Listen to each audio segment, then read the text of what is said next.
time for Voice of Indie. Your hosts today are Beem Weeks, author, producer, and marketing monster for independent multimedia publisher Fresh Ink Group, and Stephen Gies, author, producer, composer, and publisher for Fresh Ink Group.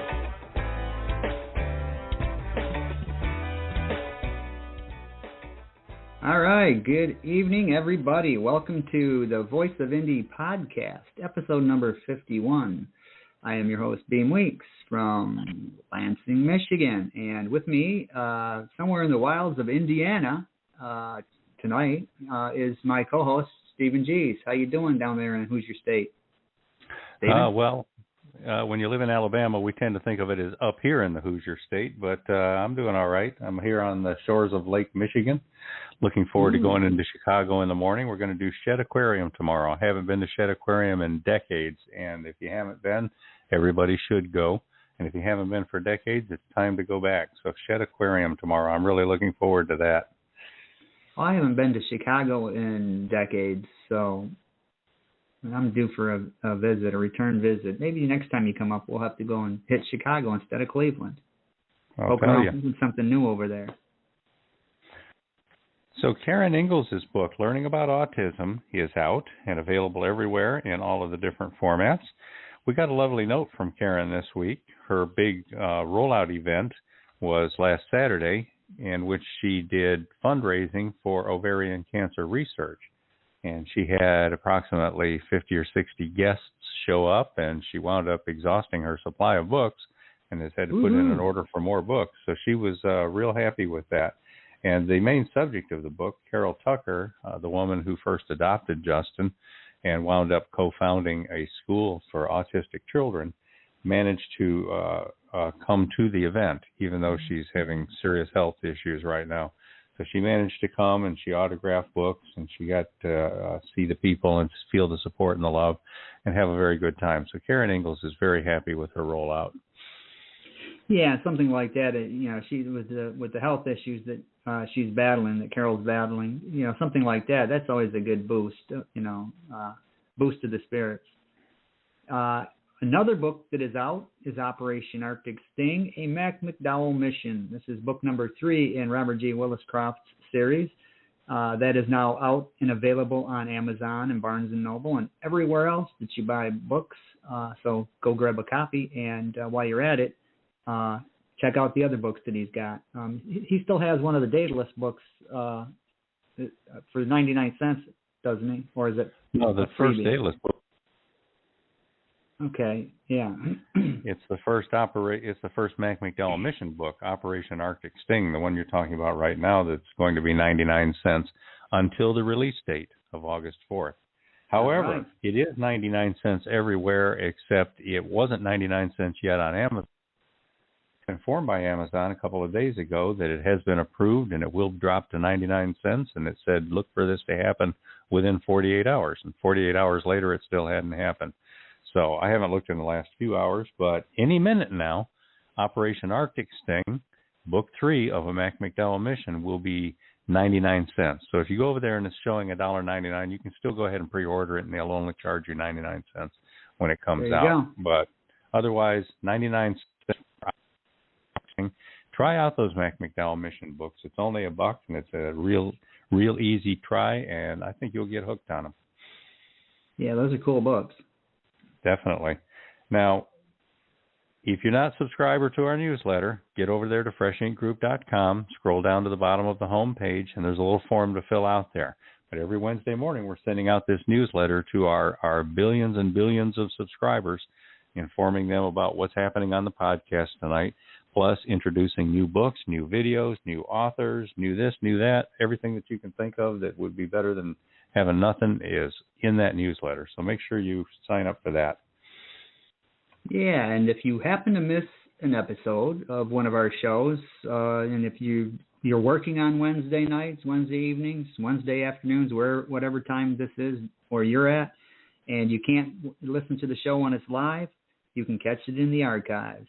We have 5 places right now where you can catch it. You can find it at beamweeks.com, stephengies.com, freshinkgroup.com, and at all three of those sites, you can find it in the podcast button at the top of the screen and top of the home page.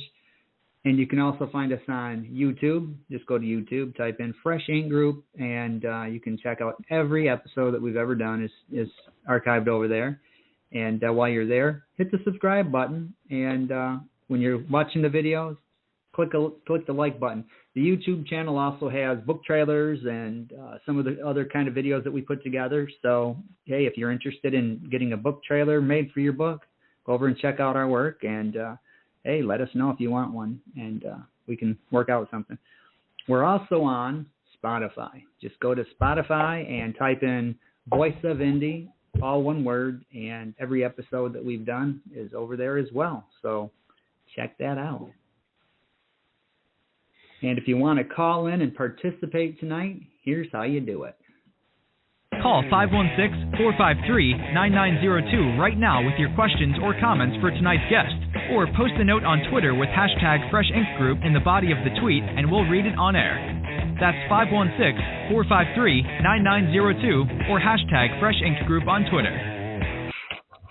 All right, so 516-453-9902 if you have a question or comment for tonight's guest. And I'm going to read his bio, and this is in the first person. I didn't get a chance to change it into second or third person context, so I'm going to read it like this is Craig himself, C.S. Boyack speaking. I want to hear the accent. All right, you just over-modulated there.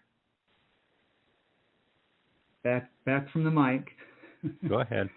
Okay, I was born in a town called Elko, Nevada. I like to tell everyone I was born in a small town in the 1940s. I'm not quite that old, but Elko has always been a little behind the times. This gives me a unique perspective of earlier times and other ways of getting by. Some of this bleeds through into my fiction. I moved to Idaho right after the turn of the century and never looked back. My writing career was born here. With access to other writers and critique groups, I jumped in with both feet. I like to write about things that have something unusual. My works are in the realm of science fiction, paranormal, and fantasy. The goal is to entertain you for a few hours. I hope you enjoy the ride. And with that, welcome to the show, C.S. Boyack. Craig. Thank you, Beem. Glad to be Craig. here. Howdy. Good to have you here. Now, you've lived in Nevada and Idaho. Have you lived anywhere else besides these two places? Oh, there was a brief stint in college in northern Utah. Northern Utah, okay. Why Idaho? Pretty much in that western orbit. You know, Idaho is just one of those cool places that it was different enough than my hometown that we had forests and some things that aren't that sagebrush desert, and I just wanted to see something different. Okay. Here's an early question right off the bat on Twitter. Robert G. Williscroft, he is asking whereabouts in Idaho. I am in the Boise metro area in a tiny little place called Star. Star, okay. And before we get too far into this, Dr. Helen Burrell, she writes, "Hi, C.S. Boyack, love your website. Going back to delve into it more deeply after your show tonight. I love your story about your attachment to your locale via earlier times." And Verwayne Greenhouse says, "I get my email from Fresh Ink Group about the same time that I get up and kick on the computer. It's a very informative and always fun to read." And thanks for the endorsement, Verwayne. Always a pleasure to have you and your wife, Lisa, in the audience. Okay. Stephen, you want to take the next question? How about you go ahead and roll one of our roll-ins? All righty. This one would be learning about autism? Sure. Learning about autism, one mother's journey of discovery and love. A charter school, teaching methods, and resources is the book millions of families must have. Carol Tucker travels the road of autism and cerebral palsy with her adopted son, Justin, now a young man who routinely astounds physicians with his achievements. She is a special education teacher, recognized leader in children's advocacy, and one of the founders of Florida's first charter school for autism, where she served as director. Through photos and stories, best-selling author Karen Ingalls shares Carol's journey, then offers a wealth of resources, teaching methods, school choices, and financial assistance options. With Karen's unique insight, learning about autism shows how one very determined mother and her family can rise above daunting challenges to thrive and find happiness. Learning About Autism is published worldwide in jacketed hardcover, softcover, and all ebook editions. All right, that is now available. So it's everywhere you buy a book. Get on Amazon, Barnes & Noble, and check it out. Yeah, the audience for that is surprisingly broad, too, because it's an inspirational book. If it's just, you're interested in stories about families who are dealing with challenges and how they persevere and stick together and overcome them, it's that kind of a story. But if you are interested in the information about autism, it's very valuable, especially all the resources in the back. So it's just quite a mix that's appealing to a variety of interests having to do with special needs children and autism. So it's a terrific book. Everybody should be checking that out, or at least spreading the word to other people who might be interested. Yeah, there's definitely going to be a lot of people that if they know about it, that will be interested in getting that. Okay, listeners, we are on with author C.S. Boyack. You can call in with a question or a comment, 516-453-9902, or hit us up on Twitter by putting the hashtag Fresh Ink Group, all one word, in your tweet, and we will see it. Now, Craig, you said you moved to Idaho right after the turn of the century and never looked back, and you said your writing career was born there. As a child, did you read and write? Did you read a lot of books? Did you write short stories or long stories or poems or anything like that? Or did this all just come about later in life? No, I was kind of one of those library kids when I was a little kid, and did a lot of checking out books. They'd have the book fairs, and I always had stuff that I brought home. And you get to a certain point in life where you start becoming that teenager, and life takes a different turn. And I did not do a whole lot during my younger years that didn't involve beer and girls. And yeah, it's just the way it is. I remember those years. When computers showed up, I took a renewed interest, and I wrote out some almost like fan fiction stuff just for myself, just to waste time. And mostly I was trying to learn how to use these archaic old word processors that we used to have. Word Perfects, and prior to that there was something else. I can't remember. I had one called WordStar. I used it. It took a little effort to try and figure out how to get them to do what you needed to do. And of course we had tractor paper we had to deal with and all those things. And I wound up here, and things had sort of perfected. I got my first iPad with the Bluetooth keyboard, and man, that was cool. And I just sort of started taking it a little more seriously from that point on. And I still actually use a newer iPad with a keyboard, and that's what I write everything on. Cool. The technology today. I had a dentist appointment, 6-month dental cleaning and checkup and all that this afternoon.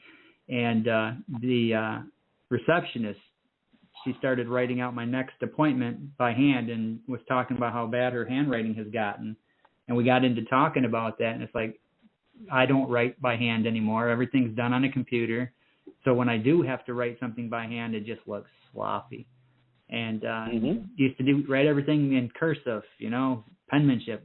It had really good penmanship, and all that goes out the window because you kind of get lazy with the new technology. But I write a whole lot faster. I can knock out a short story in a short time instead of writing and then rewriting and all that good stuff. So the technology has its benefits and its drawbacks. I picture all those kids growing up in Nevada, a bunch of street toughs standing around on a corner looking to stir up some trouble, and next thing you know, somebody pulls out a deck of cards and they're all dealing blackjack. It's just crazy yeah, stuff. not quite. We were in more cowboy country. There weren't a lot of street toughs. So did you go to school, Craig? Did you get a college degree, or did you go straight into hard knocks? I went about halfway and decided that I could earn a better paycheck, and that's where I wound up. What were you pursuing? What was your initial interest? You know, I was interested in scientific stuff, things like, genetics, perhaps, something along that line. And, of course, it was brand new. It wasn't even something on the horizon at that point. But, I got looking at what I was making in the summer versus what the hopes were for somebody coming out of college with a, Bachelor of Science degree, and it was an easy decision for me. And when you talk genetics, what specifically are you talking about with genetics? You're talking about like DNA, stuff like that? You're going back to a teenage kid in the 1970s here, and it was a new territory. Nobody really knew where it was going to go. But yeah, genetics, those kinds of things were always appealing to me when I went through high school biology classes and whatnot, and I wanted to see where it could go. But, that wasn't the life that I got dealt. Yeah, I always found that interesting, the whole genetics with the DNA. And I bring that up because you had lived in Utah for a while, and a lot of that stuff with the DNA goes directly through Utah because the Latter-day Saints out there, they have this incredible records base, and they're incredible records keepers, so they can tie a lot of this stuff together. In fact, I did the Ancestry.com DNA thing, and my mother did it as well, and it's just interesting because you see all these people that you're genetically related to. But another reason why I brought that up is because it is going in such incredible different directions. So you got some people that are sending their DNA in to find out who they're related to, and some are, checking out medical things. Is there anything genetic they've got to worry about on the horizon? But there's also go ahead. It's amazing stuff. Even crime labs and whatnot are. Yeah, that's what I was just going to say. I watched this show where there's this woman who's an expert in this stuff, and she goes through to solve these decades-old crimes because somebody who's related to somebody who committed a crime, 40, 50 years ago, they decide to drop their DNA in, and hey, your dad committed this crime. There's a direct, link, and they've caught a lot of people like that. But there's this show on this like that. So that whole genetic thing is really booming. It's going into so many different directions now. Amazing. So we have a couple of comments on Twitter. Oh, all right. Robert Willis Croft says, I lived in Boise right across from the Capitol, and also in Lewiston overlooking the confluence of the Clearwater and Snake Rivers. Man, that's a beautiful spot right around that Clearwater Snake River area. And then he says, I wrote my first 3 books on WordStar. Yeah, WordStar, Papyrus, Quill Pen. Hey, I wrote my first 2 complete novels. I turned my iPad vertically, and I wrote them with my thumbs. I'm not joking. Thumb typer. So, speaking of family, you married? Have kids? Grandkids? All of those, actually. Okay, cool. I'm not expanding because I try to keep them out of, internet spotlight that's world. Fine. But yeah. Yeah, well, that's a good thing. Hobbies? Interests? What do you do Hobbies, when you're not writing? I'm interested in all kinds of stuff. We like to go outdoors. We've got a camper. Used to go out and get a lot of these, they're called morels. They're mushrooms that are actually really expensive. And it's been so darn dry this year that it's been a waste of time. But I've got fruit trees with fruit set in the backyard. In fact, these ugly little birds are trying to destroy my peaches right now. And we like to go out there. There's places where we can get huckleberries, catch fish, do those kinds of things. I don't know whether I put it in a bio somewhere at one point, but at one point I caught and released a 7-foot white sturgeon in the Snake River, which was really cool. Wow. 7-footer. I've never hooked anything like that. It's probably a protected big fish. Yeah, they are. In fact, I don't have a frying pan that big anyway, so it was just cool to see him and turn him loose.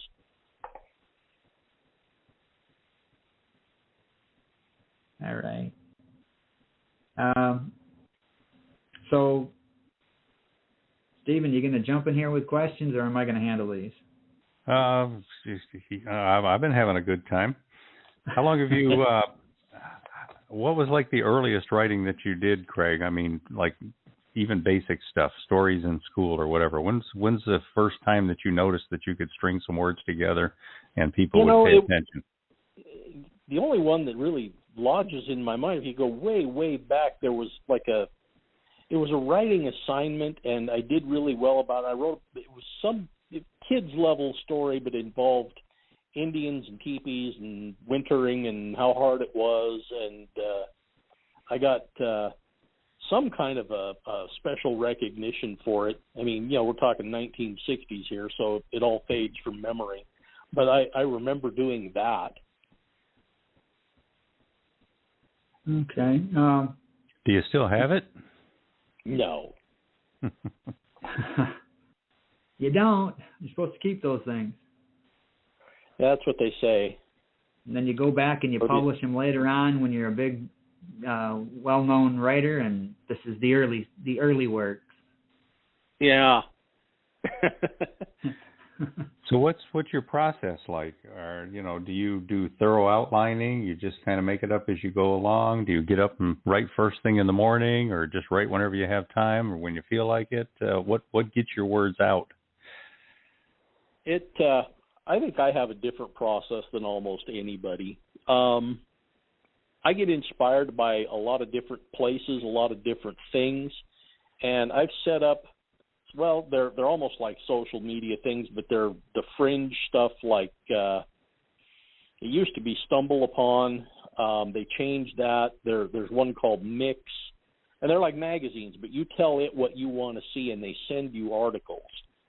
And it's got that smartness to it, like the Pandora radio. If you like something, it'll send you more that's similar so that it improves over time.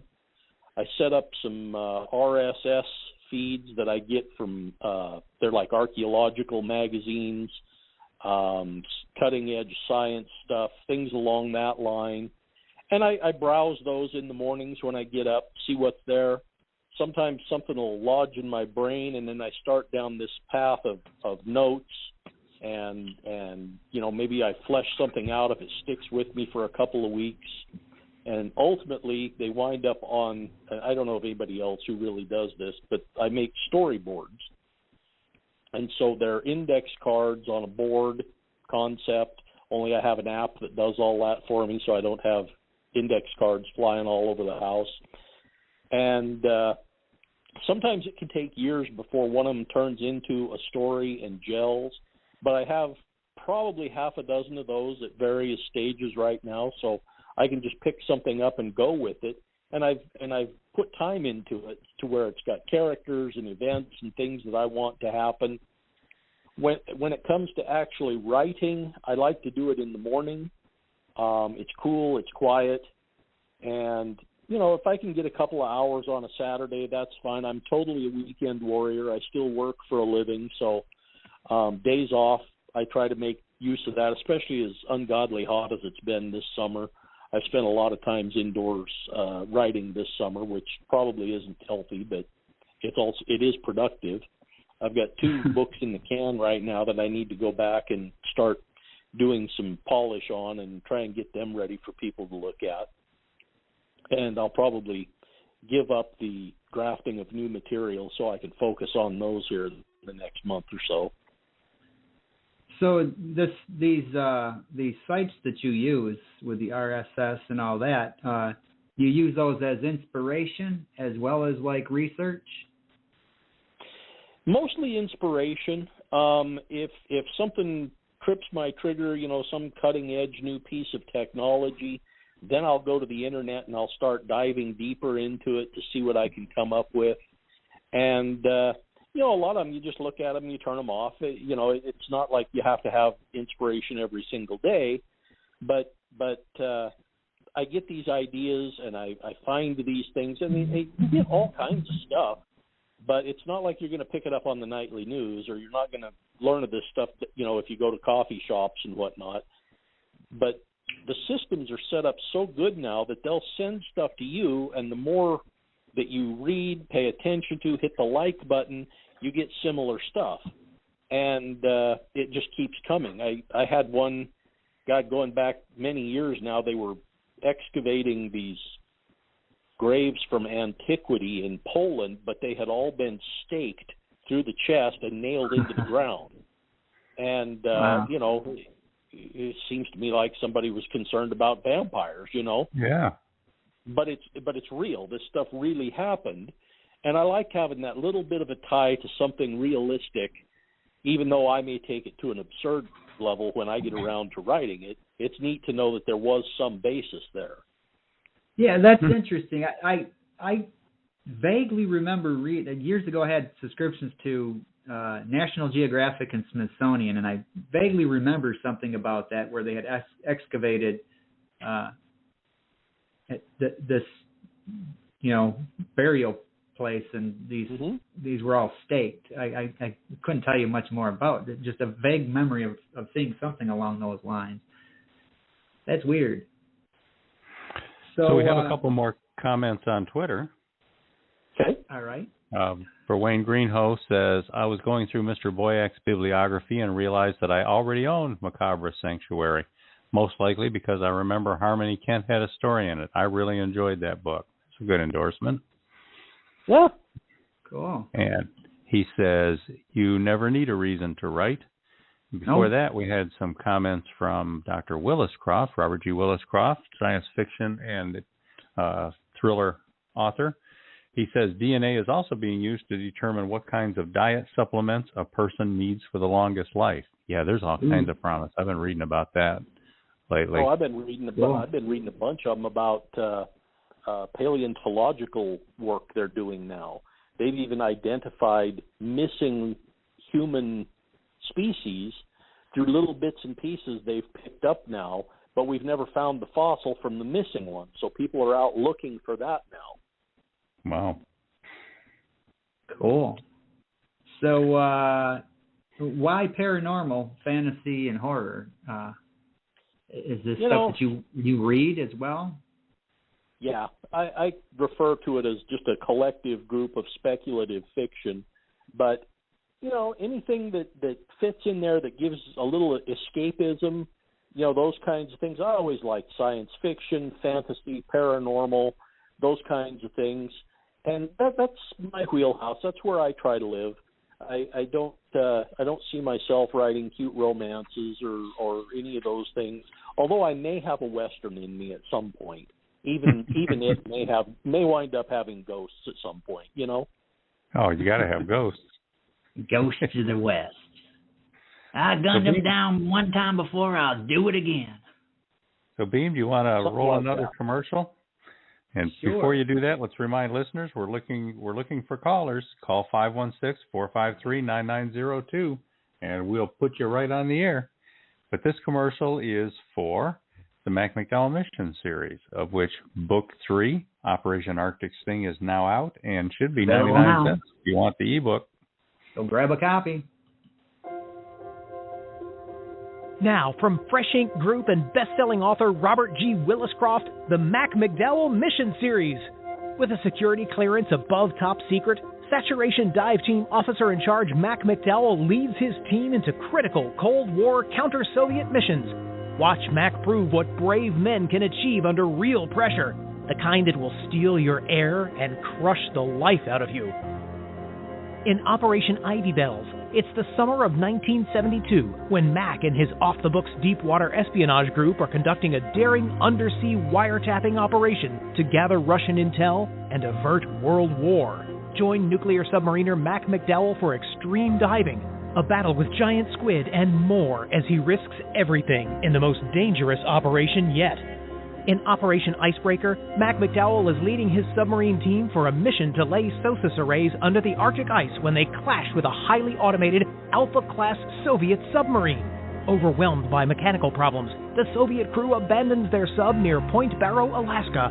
The skipper launches DSR-V1 Mystic so Mac and his crew can board the empty sub and gather intelligence.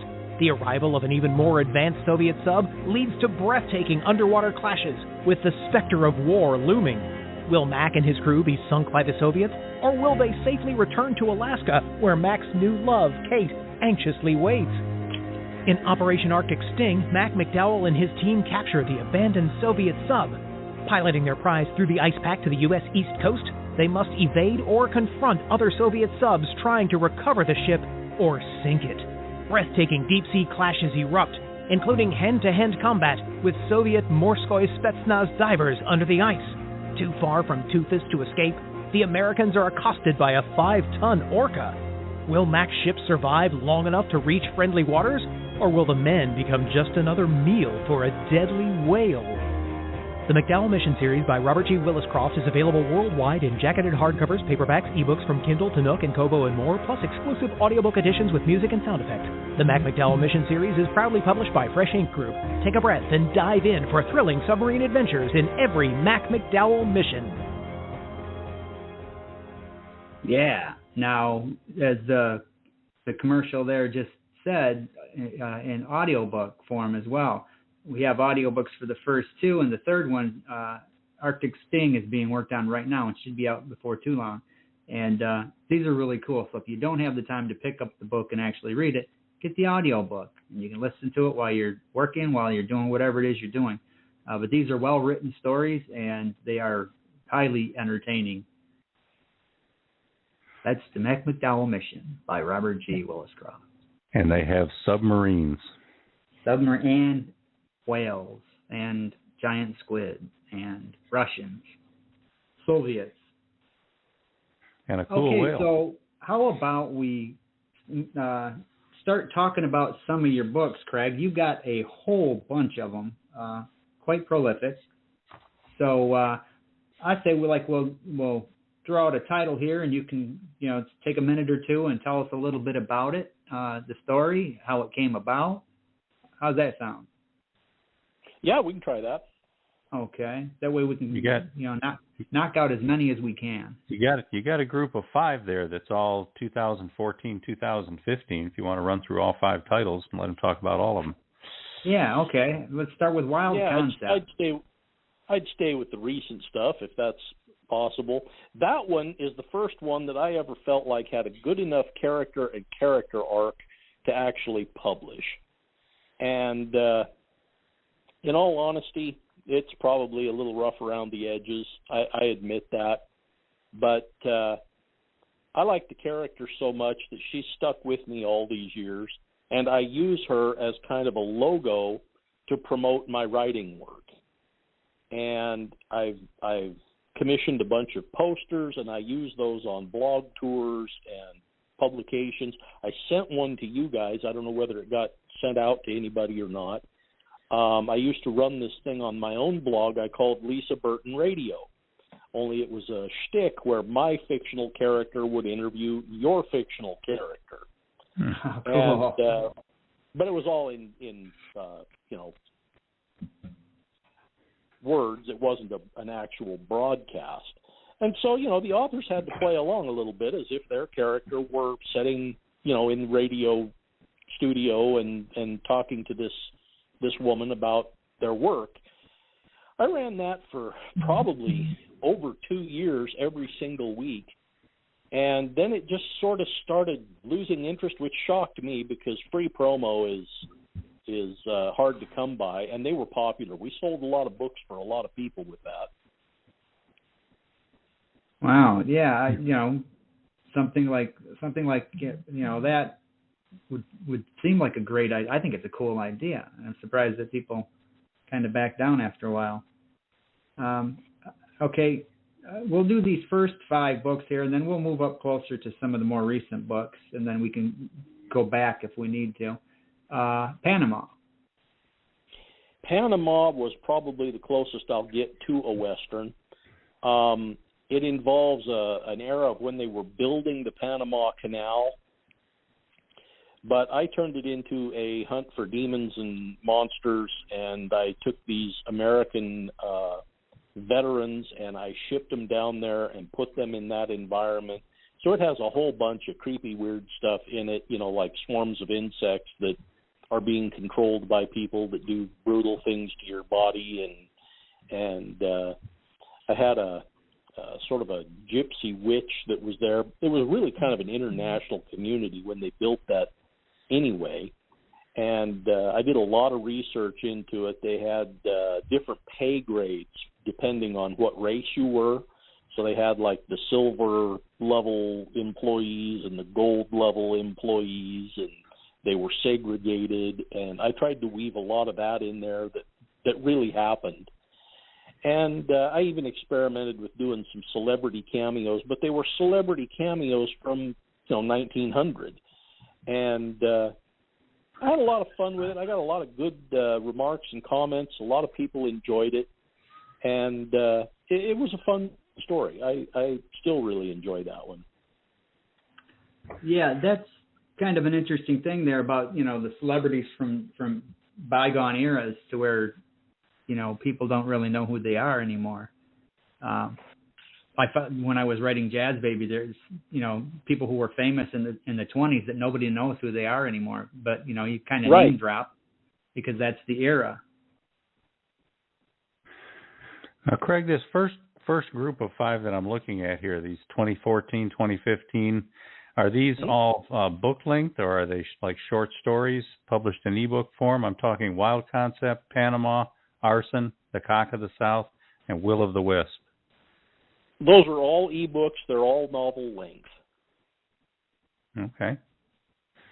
And then from there you moved on to the Experimental Notebook series, which is 2015, and then the second one is 2016.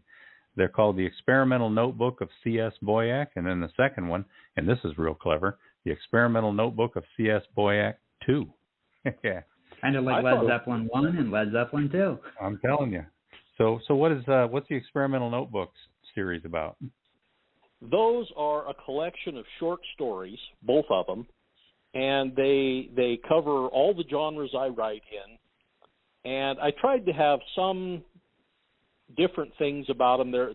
I tried to revisit at least one already existing character in each book.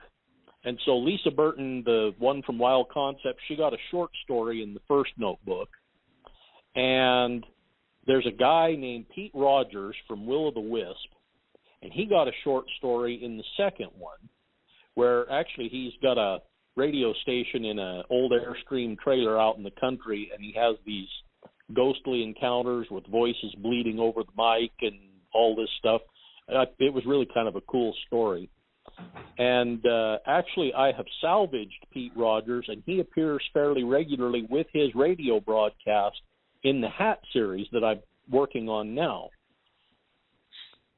Okay. And let's see, what the other one I did in those is I had a character that went across both books I invented named Jason Fogg. And I pull Jason out every once in a while and write a story about him. And at one point, I'd written more stories about Jason Fogg than anybody, which shocked me. He wound up in the last anthology I participated in, too. We had to write these, it was like a murder mystery book, and I used him as a private detective to solve mystery that he was involved in. And so, for collections of short stories, I think they did really well. A lot of people really liked them. You get a dozen stories. They're not all going to be winners, but I thought they were pretty good, actually. Okay. The next group is 4 books from 2016 through 2019. The Playground, The Enhanced League, Yak Guy Project, that's an interesting title, and Serang. Okay. What are these about? Oh, where did we go? We had Playground in there. Yeah. That one was my attempt to do something kind of Tarantino-like, where you have these 3 different views of a story going on, and ultimately they're going to all come together by the end.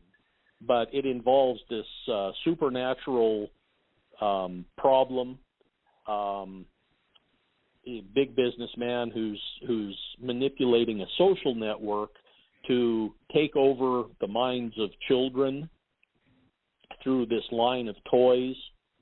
And it was pretty popular. The one guy from the book, I only gave him one name. His name is Clovis, and he was super popular. And he's like almost a mafia legman class character, and everybody liked him.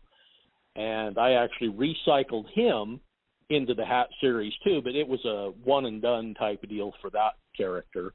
He showed up in Viral Blues, and people just love Clovis. So, you know, if you're interested in something that, you know, might be a little more Pulp Fiction style, that was where I was trying to go with that story. Well, I love Tarantino's work. He's one of my all-time favorite directors, and that's the thing I like about him, is that you'll get the same scene played out from different points of view, and then you see how they all kind of come together at some point and give you the broader overview, which is really cool. I've never written anything like that, but I'd like to try one day. Did you carry that style through that little era there of your writing, the Enhanced League, Yak Guy Project, and Sarang? No.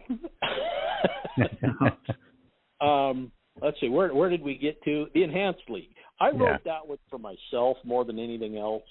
I wanted to explore something, and I wanted to learn something at the same time. So it's actually a collection of short stories that together tells a bigger story. So, you know, there might be a little bit of that angle in there, but I wouldn't go so far as to say it's Tarantino-like. There are 2 or 3 characters in there. I also experimented with second-person point of view. Ooh. I tried to limit those. I tried to limit those to one page, but they were like uplifting bits about the game of baseball, where you are this or you remember this kind of a point of view. I had a lot of fun doing them. I called them anthems. But it's about a futuristic baseball league where anything goes. It's got a little bit more pro wrestling angle to it. People have not stopped them from using performance-enhancing drugs. There's a character in there who's a pitcher who has a prosthetic arm. I had a lot of fun with it. I don't know that it ever sold really well, and I didn't think it would. Baseball not being the popular sport it was, 60 years ago.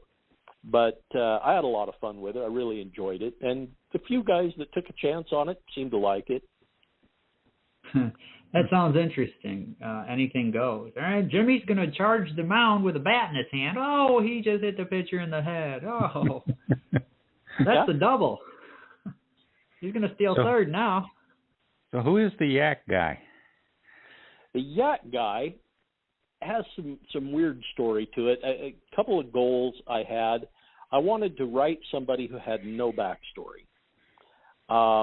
Sometimes we get a little hung up in our backstory, and we want to, include all this cool stuff for these characters. And so this one it's almost like an alternate world concept where this modern youth, gets into drugs. He's a tough. He does bad things. And ultimately, the story is that he winds up getting shot through the head and winds up waking up in the desert, but he's not where he used to be.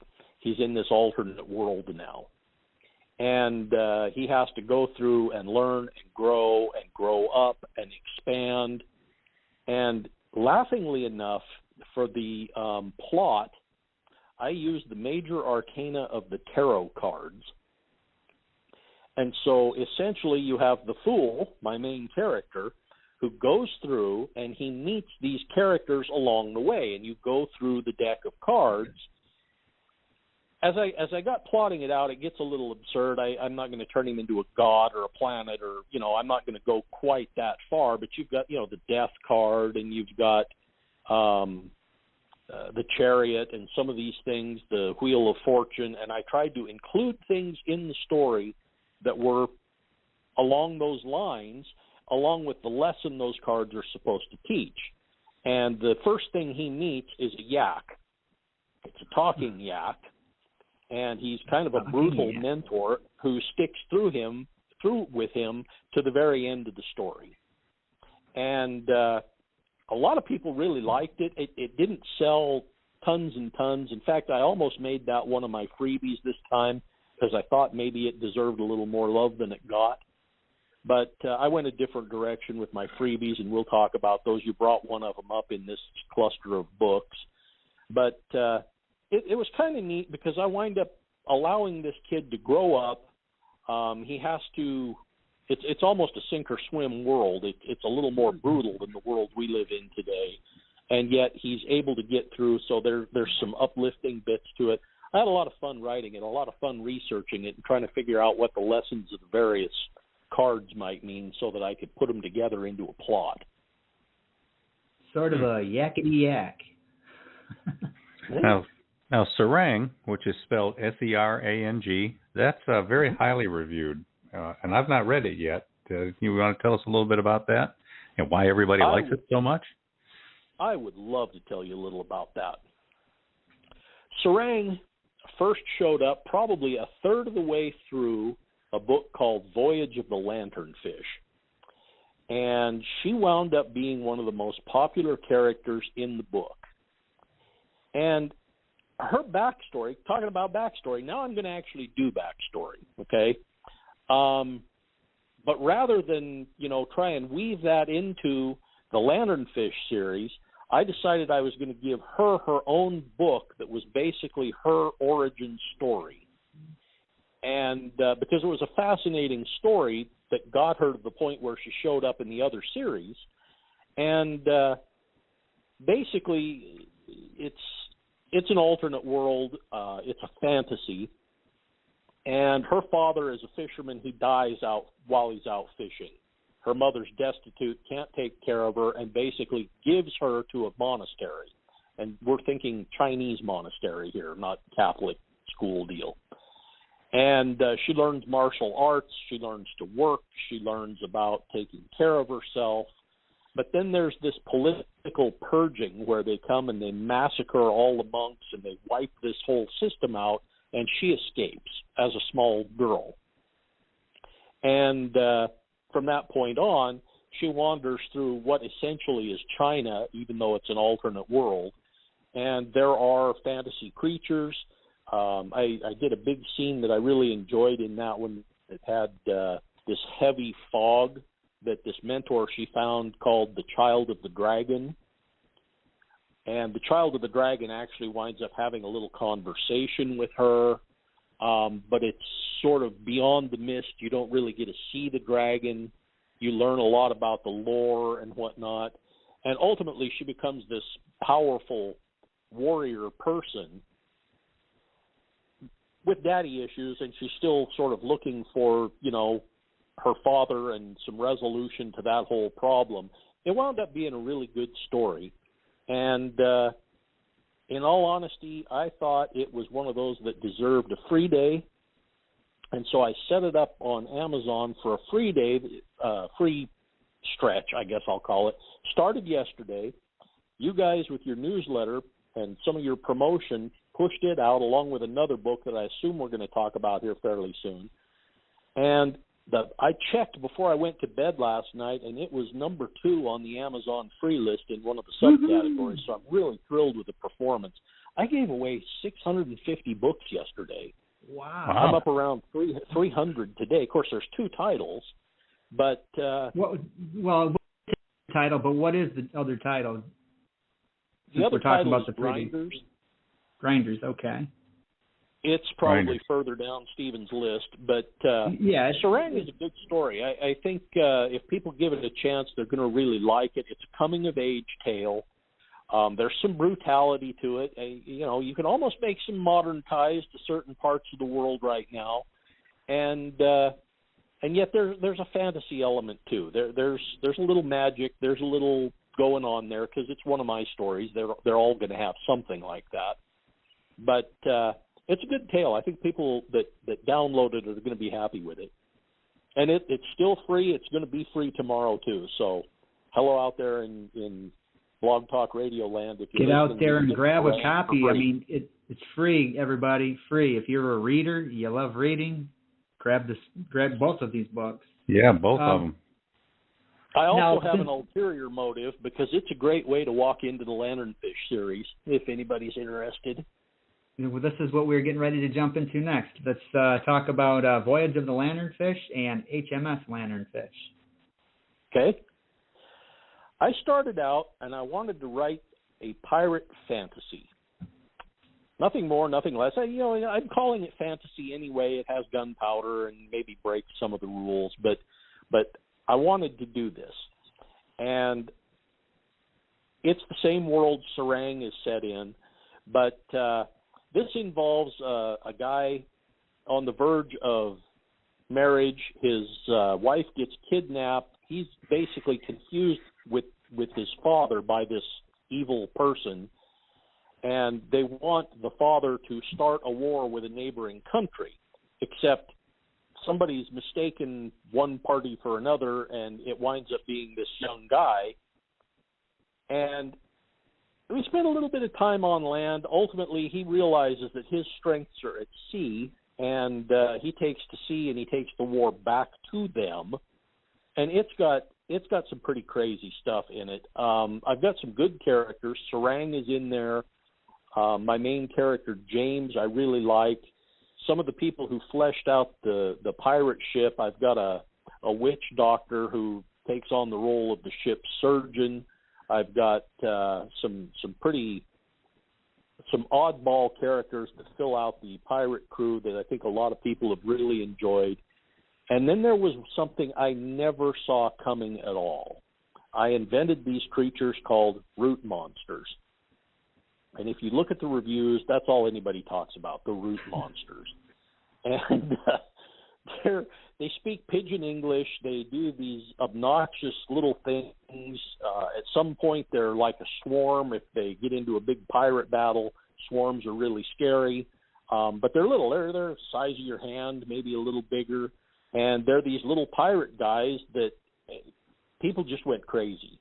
And I was asked to write a root monster standalone book, all this stuff, which it makes me feel really good. I think there are other good characters in the book, but when somebody fixates and focuses on something like the root monsters like they have, it really makes you feel good. And I had some requests to, write another story in that universe, and I'm thinking, okay, what am I going to do now, right?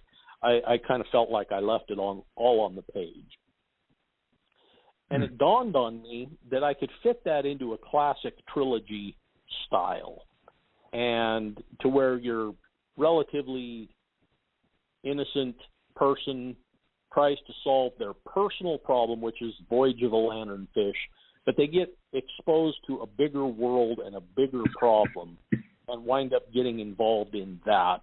And the best way I can explain that is it's sort of a classical trilogy style is Star Wars, the original 3 movies.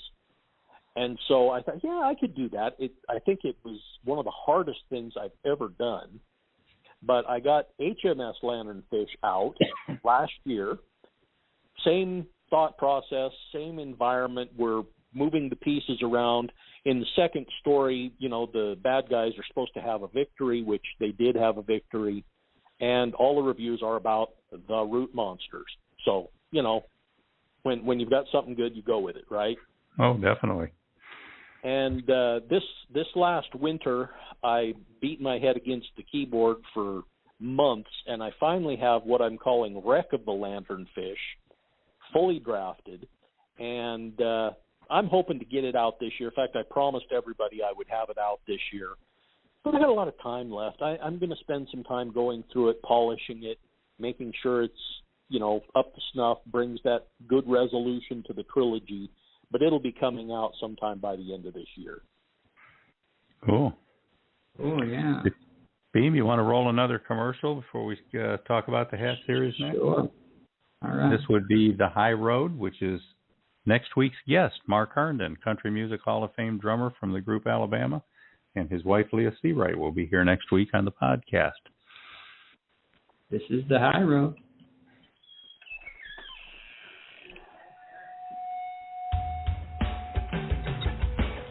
What drives a man to spend 26 years performing night after night? To persevere through a stifling tour bus, bad food, strange women, flared tempers, a plane nearly blown from the sky.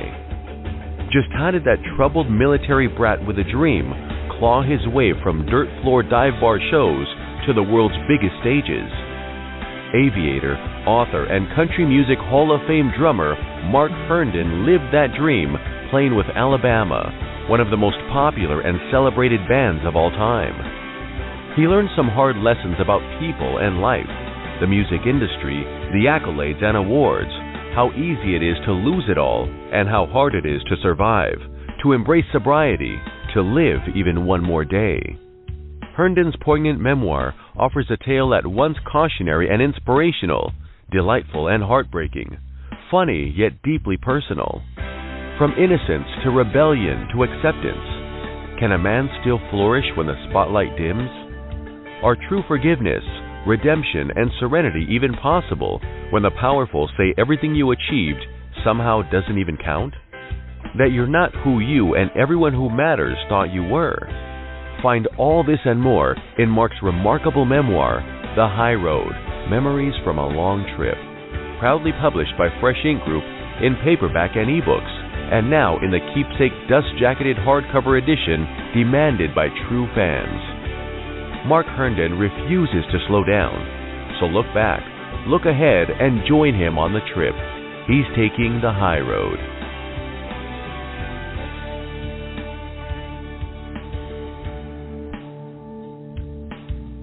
And like Stephen said, that's our guest for next week, Mark and his wife, Leah. So you definitely want to tune in, especially if you're a country music fan, an Alabama fan, or just a music fan. Mark's a very interesting guy. I've read the book, The High Road. He's just got some incredible stories to tell in there. People he crossed paths with, and just some cool tales. So tune in next week. Yeah, my lady friend in Alabama had seen Mark perform at least 50 or 60 times over the years, including being at the very first June Jam, which was down there in Fort Payne, Alabama, when the band Alabama started playing Fan Appreciation Day every June. And she never missed a show and thought that she knew everything there was about Mark. But I took her to a show that Mark and Leah did last month, and she got to meet Mark for the first time ever. And I just happened to have a hardcover copy of his book and a Sharpie with me, so she managed to get an autographed copy of that, which just was a great thrill for her. But when I was talking to her a few days ago, she had just finished reading the book, and she said, man, I thought I knew all about Mark. I learned all kinds of stuff I didn't know. And she's that much more of a fan. She just thought that he's just a great guy. And in the memoir, he's very heartfelt. He talks about things sometimes that are hard to talk about, but he's a real guy with a good heart, and you can see that come through. And I was glad to see that a longtime fan still managed to learn a lot more about him and see a lot of value in that book. It's a great memoir. That's the cool thing about memoirs is that, you know, some stuff that was never talked about before is now there on the pages. Yeah. So we're on with Craig Boyack, who goes under the author name C.S. Boyack, and we haven't had a call in today's show yet, and it's not looking good, but we're going to give you another chance, people. 516-453-9902. Call in with any comments or questions that you have for Mr. Boyack. But in the meantime, we're going to ask Craig about the Hat series, which is 4 books and one in progress. These are the Hat, Viral Blues, The Ballad of Mrs. Maloney, and Lunar Boogie. Plus, I don't know what the new title is going to be, but maybe Craig will reveal that today. So what's this series about, Craig? Stephen, I think I'm just going to have to talk with you guys if nobody wants to call in. Yeah. You know, the Hat is basically, how do I even describe this? It's kind of a superhero story, but kind of not. It's definitely paranormal, supernatural, that side of my field I work in. But basically, you've got this 20-something-year-old woman who's working multiple jobs to make ends meet, and she winds up stumbling across this deep family secret. And the secret is in the form of a hat, who is actually a creature from another dimension. He was brought to our world by witchcraft and bound into the shape of a hat to help one of Lizzie's ancestors. And so he's been with this family all across what amounts to human existence in one form or another, helping them essentially battle the things that go bump in the night, the bad stuff. And so she winds up taking up the mantle of this monster hunter in modern America.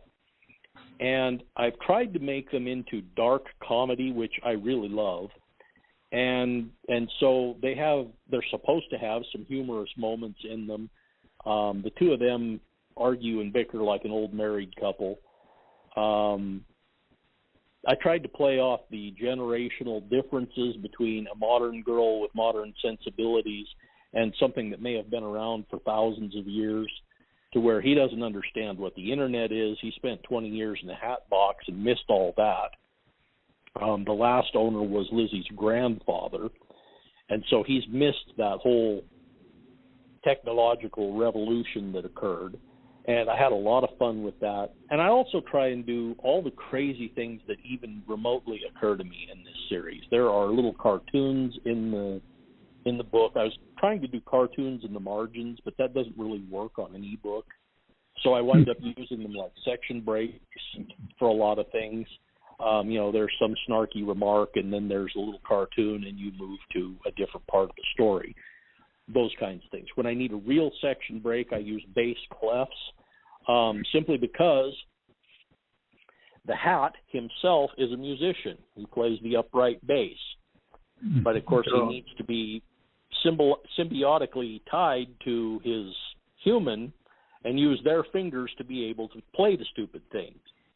And so one thing leads to another, and she can sing, so they formed a band, which was really kind of cool for me because it gets them out at night when things might be roaming the back alleys and parks at night. And I've tried to have every kind of crazy fun you can imagine with it. I even put emojis in the last one. I haven't had them break the fourth wall yet, but who knows? Who knows? I have put characters from previous books in there. This is the one where I keep reusing Pete Rogers with his Night Bump radio show. And I based that on a guy from Nevada, actually. Had a show called Coast to Coast. Yes, Art Bell. People would call in and talk to Art Bell about all kinds of crazy stuff. Yeah. And so Pete's show is a lot like that. And what they do is they're calling in talking about her and so the adventures that she's gotten involved in. Only they get it completely wrong, and they've created this entire urban legend that is insulting to her and yet somehow relevant to the stories to a certain degree. And I've had a lot of fun with it. I just, anytime I can come up with something new to try, to do, I actually wrote out some dialogue for this last book and emailed it to my daughter who lives over in Sun Valley. And I said, this is a text thread that we're going to have. So text it to me and I'll answer back. And we did that, and ultimately I snapped a picture of it with my camera phone and then put it in the book as a text thread between two characters in the book, just because I hadn't seen anybody ever do that before, and why not? This is the series where anything goes. And it's full of dark humor. I've tried to walk Lizzie through from being a total noob to her experience with various, let's call them Universal Studios monsters, until the point where she is maybe a little more seasoned, a little more veteran character, and that's the one I've got in the box right now that I need to get to and edit sometime probably this winter after the snow flies. The title. Does that one have a title? Yeah, that one's called Good Liniment. And I have a cover on order and 3 Lisa Burton posters to help me promote it with. All right. All right. How about we move on to grinders, since that's one of your freebies? Anything you want to add about that? Anything? Oh, I got a little feedback there, but you guys are moved on to grinders, I take it? Yeah, you had already talked a little bit about grinders. Is there anything you wanted to add on that? Yeah, before we move on? Yes, I had a lot of fun with grinders. I put a lot of research into it. It is a cyberpunk story, so now we're in science fiction. And it's probably 100 years into our future. It's set in San Francisco. And I had a few things I wanted to say. I'm not going to lie. You know, we've had rising seas, and San Francisco looks dramatically different than it does today. I'm not 100% accurate on some of the topography, but instead of Telegraph Hill, there's a Telegraph Island, things like that. And it's cyberpunk, so it's neon and holographic displays. There are holographic personal assistants. There are holographic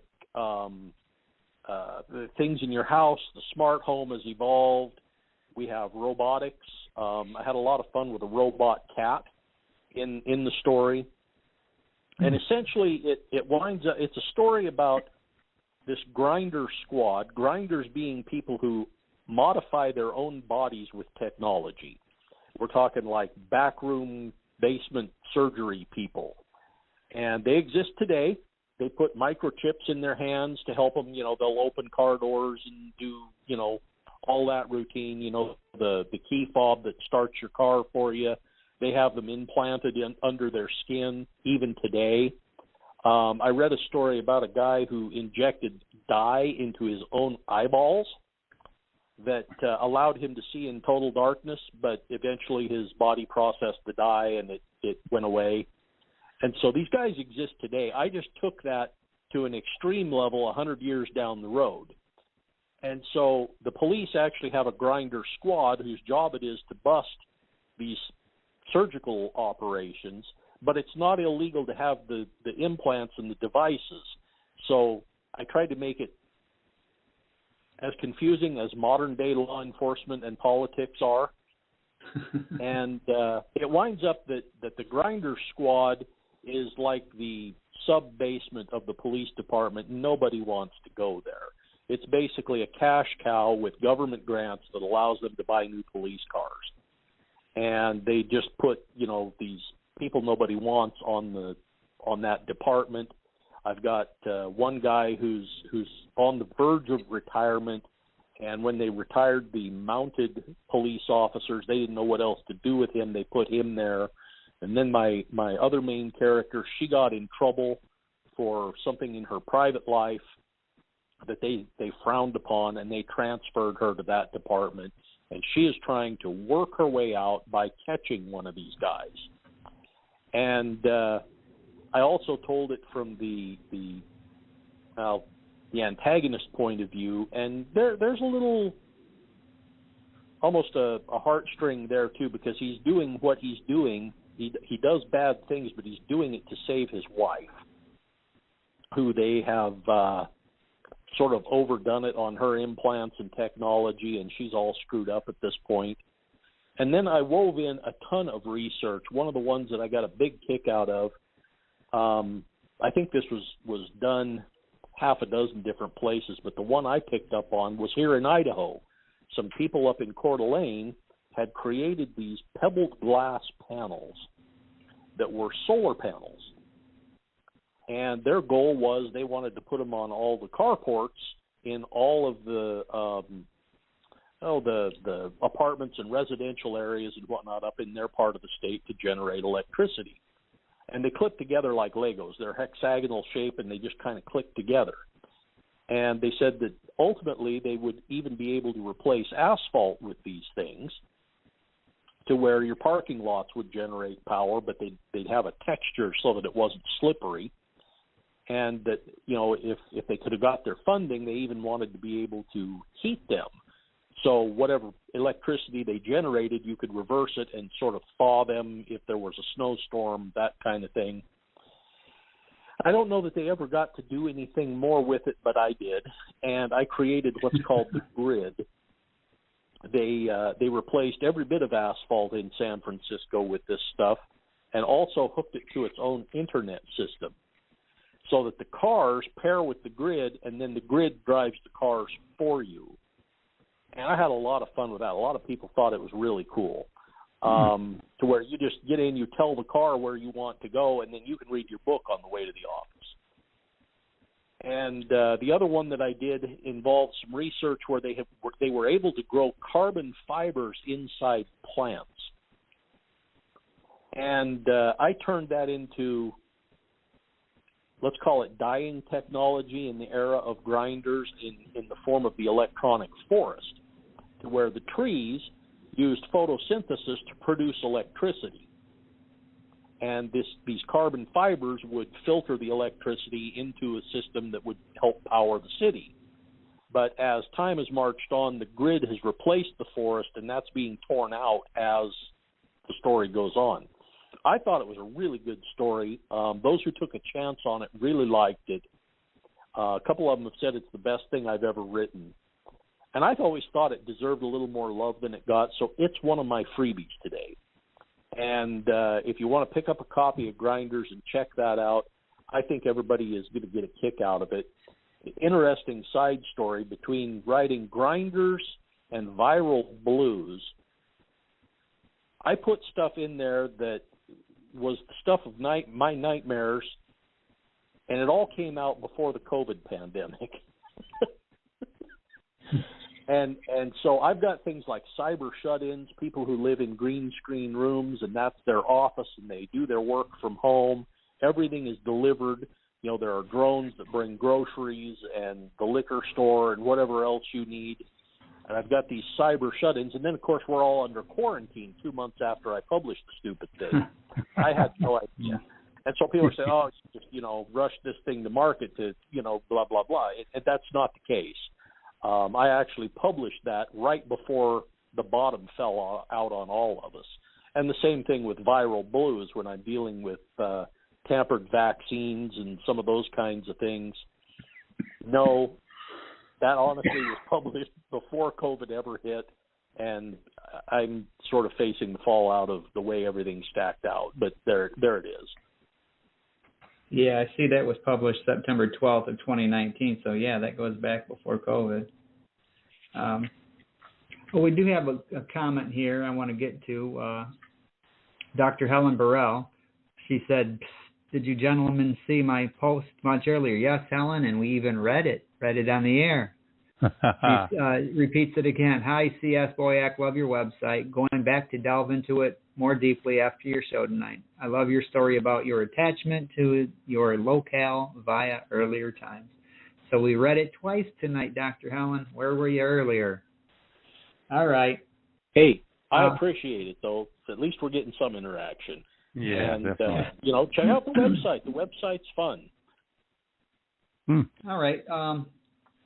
Let's try to wrap this up. You're in some anthologies. You've spoken about that. Why don't you give us a quick rundown of some of those? Yeah, there's a whole bunch that we found, but the three main ones that really stood out are Murder They Wrote, Quantum Wanderlust, and The Call of the Sanctuary. What was it called? I don't remember Call of the Sanctuary. The Call of the Sanctuary. Well, we'll look that up again after the show. But you're familiar with Murder They Wrote with Judy Lynn? There were ones. Murder They Wrote was really kind of fun. We had assignments that we had to pick certain key elements to write our murder mystery. And it's like I'll take whatever's left. I really didn't care, but ultimately I wound up with poison, and I had to write a story about a murder that took place with poison. And they're on deadlines. When they do these things, it's like, hey, we want this in so many months, and it needs to be polished and slicked up. So I took Jason Fogg out of Mothballs, and he's a character that actually can turn into fog. And so he does a lot of creeping through window screens and rifling through people's files, you know, private detective type story, a little noir to it maybe.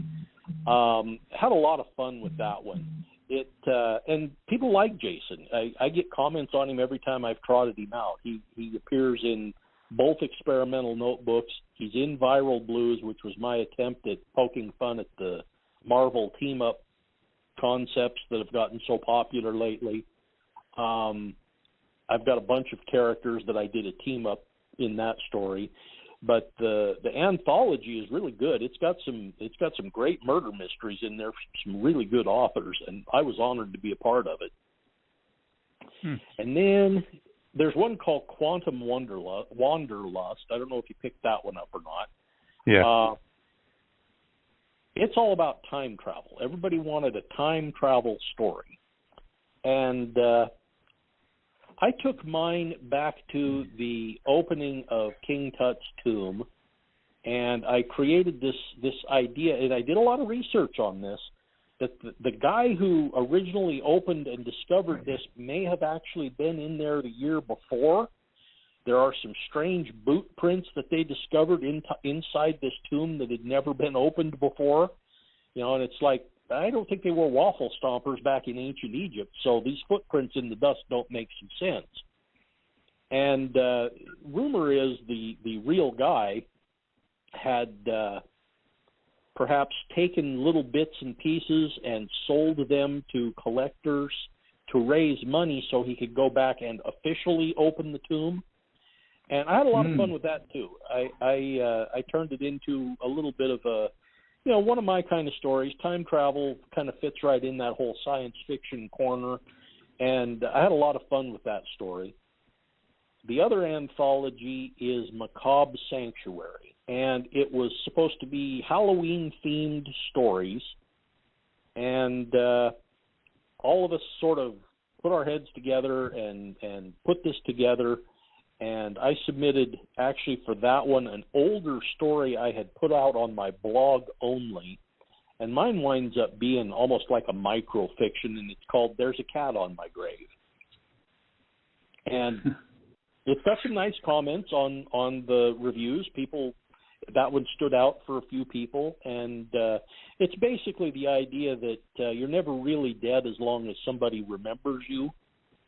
And so these spirits at the graveyard are starting to be not remembered after a couple of generations, that kind of story. And I really enjoyed doing those. I would probably do an anthology again. It's a great way to get your name out there. People can pick them up and get half a dozen different authors to test drive. And if you make an impression, then maybe they'll come back and check out whatever else you have, you know. I've been involved in many anthologies, and it's always a blast because, as I say, it's just a short story, and like you said, it's your opportunity to find a new audience, find new readers. So, well, we're in the process of putting together the second Fresh Ink Group anthology right now. Lauren Smith's working on that, and Craig, we'd like to invite you to submit a short story.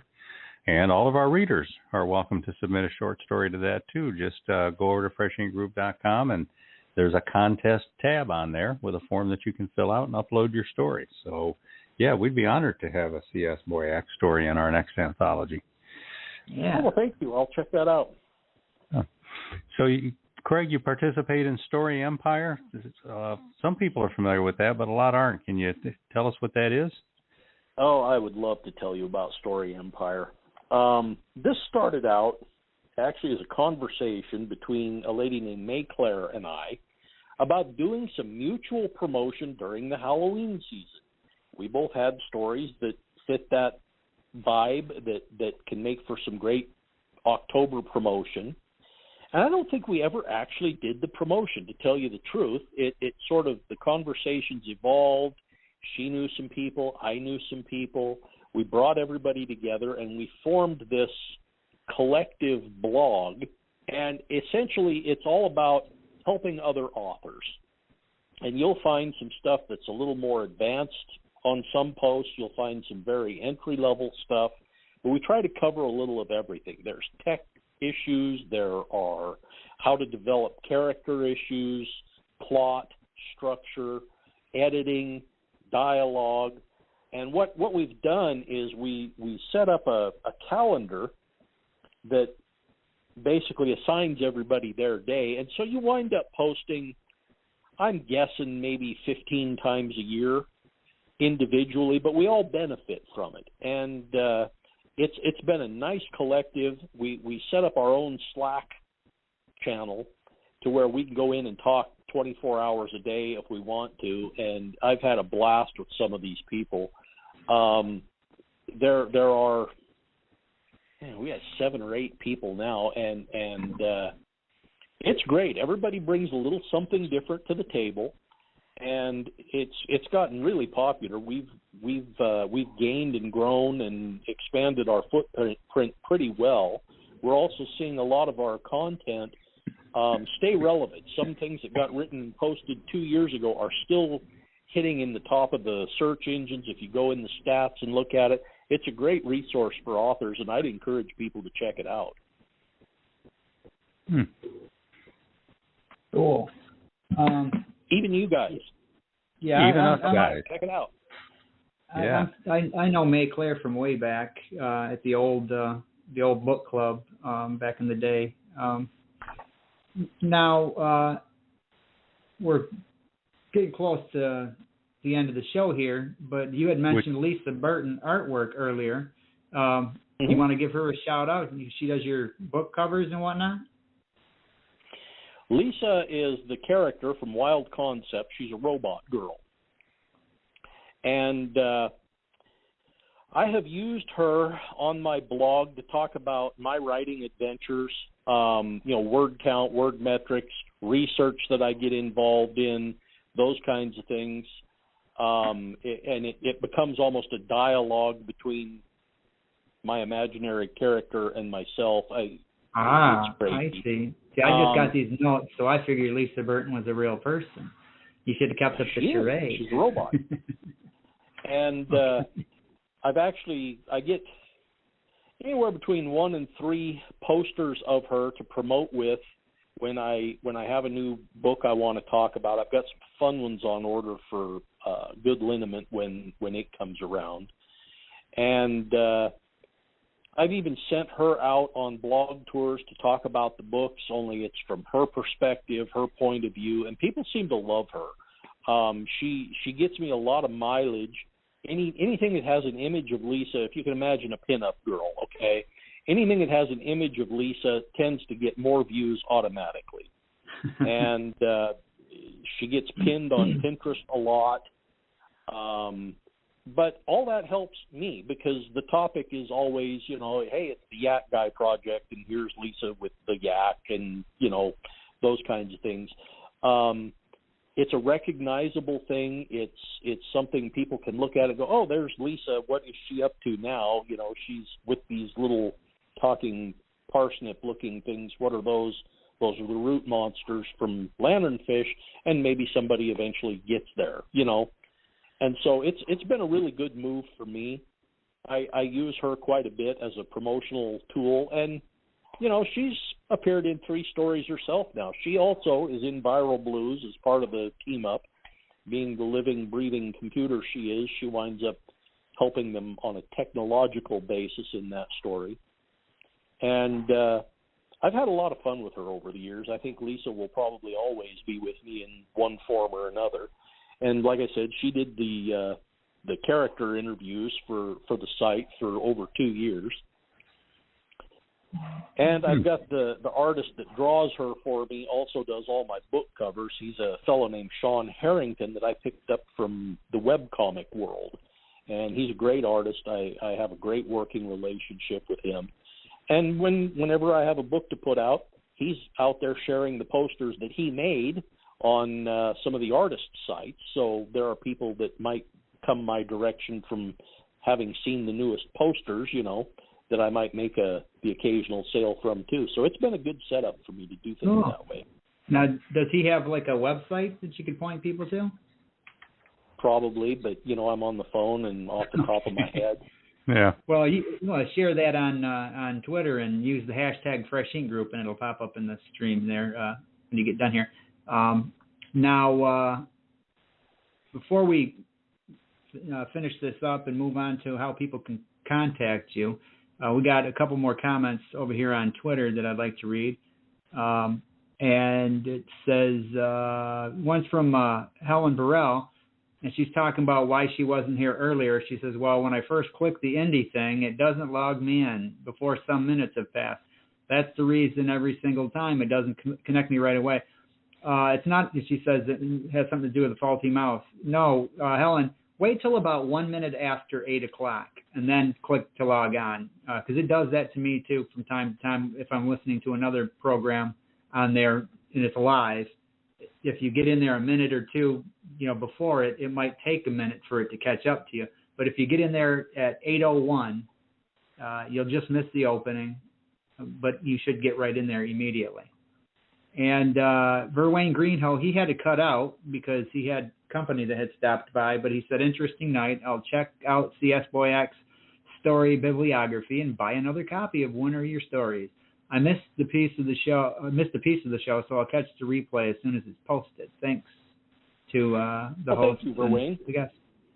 And when you get done here, Craig, get over on Twitter and use the hashtag Fresh Ink Group, and then click the latest up at the top there, and you can acknowledge these tweets and thank them for listening as well.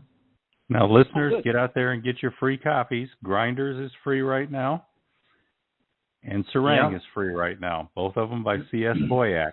Free. Get over there and get your copies. Who doesn't like free?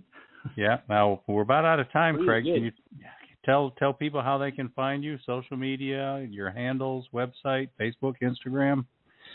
Really, the best place to find me is my blog. I call it Entertaining Stories. It's a WordPress blog, and I am most active there. I have feeds that run out to Facebook, but I'm not super active there. They automatically feed my blog onto an Entertaining Stories Facebook site. I also have a presence there as Lisa Burton. I don't post a lot there. It's just so that I can stay in touch with other authors, other friends, and you're welcome to visit Lisa Burton's site if you like. There's actually promos for this show on both of those sites. I'm on Twitter. I don't do a whole lot with it these days. I try to share everybody else on there. I don't tend to post a lot of my own stuff there. I don't know why I've been slacking, to tell you the truth. I'm big on Pinterest. I've found that Pinterest is a great resource for me, and what I do is I use it to create files to put all the weird stuff that I want to write about in. And so I have like the hat Pinterest board, and there's all kinds of stuff that I want to use to put into those stories, or have used to put into those stories. People can snoop. You might snoop ahead or see some cool images that are, of the paranormal bent. I keep science fiction pin boards. I have most of the more recent titles have a pin board. I've got a couple of things that I would like to do in the future that I've started boards for. Don't know if I'll ever get to them. Those storyboards are still growing and developing, but they may become books at some point. Cool. Okay. We are about out of time. We got like 60 seconds. Yeah. So, 2 weeks we got Karen Ingalls and Carol Tucker. Next week we got Mark Herndon and Leah Seawright. We want to thank Craig for being on the show today. Yeah, thank you, Craig, for taking time out on your Wednesday to stop by and chat with us. Oh, I appreciate you having me. I had a great time. All right, we'll see you next week, listeners, with Mark Herndon and Leah Seawright. Thanks, Craig. Yeah, thank you to everybody that got on Twitter tonight and became part of the show as well. And, we will see you all next week.